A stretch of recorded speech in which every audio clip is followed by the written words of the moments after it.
Three terms that I'd like to define for you today. The first one is reverend. The second one is preacher. The third one is pastor. You say, well, aren't they all the same? No, they're not. You see, I believe with all my heart that no one is to be reverend except Jesus himself. I don't like people putting reverend in front of my name. I don't think that's appropriate. I don't think that I should be reverend. I think that I should be respected, and I think all pastors should. But I don't think reverend is appropriate for anybody but Jesus. That's just my opinion. The second word is preacher. Preacher is somebody that perhaps comes as an evangelist or is the head of a church somewhere, but he's busy writing books, he's busy preaching, and he's busy doing administrative things, and therefore he's a preacher. He could be a preacher teacher, but he's just a preacher. The third one that I want to define for you is one that I find very clearly in Isaiah.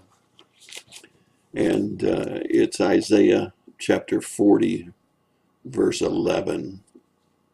It says, he carries the lambs in his arms and carries them close to his heart. What do you mean?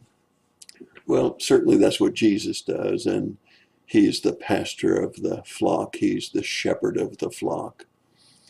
But not all preachers are also pastors. Pastor is one who calls his members when they're sick, checks on them, visits them when they're in the hospital, cries with them when they're sorrowing, and laughs with them when they're rejoicing. A pastor is one that really does care about his flock, carries them close to his heart. You see, I don't mean to say that a church of 50 members who has a pastor who has the time to visit every member, call every member every time they get sick. I don't think you have to be a small church to have pastors. But I do believe the principle that someone once shared with me, which is that every church should have a pastor for every 100 members. Now, they don't have to be paid staff members. They don't have to be ordained ministers. But every church should have deacons or staff members or elders who have the time and the inclination to call a member when they're sick, in the hospital, grieving, rejoicing, who can carry them close to their hearts. You may not agree. You may not want to hear from your pastor.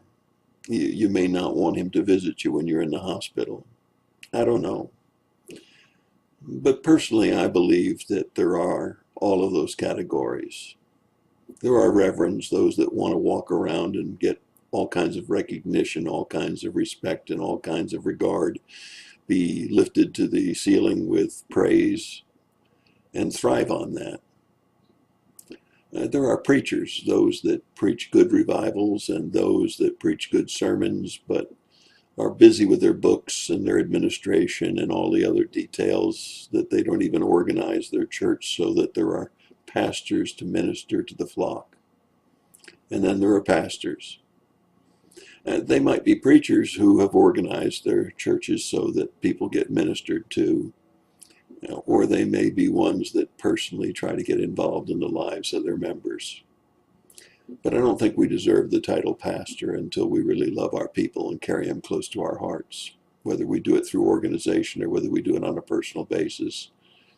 A pastor is one who in Isaiah says, he gathers the lambs in his arms and carries them close to his heart. That's my thought for the day. God bless you and have a great day.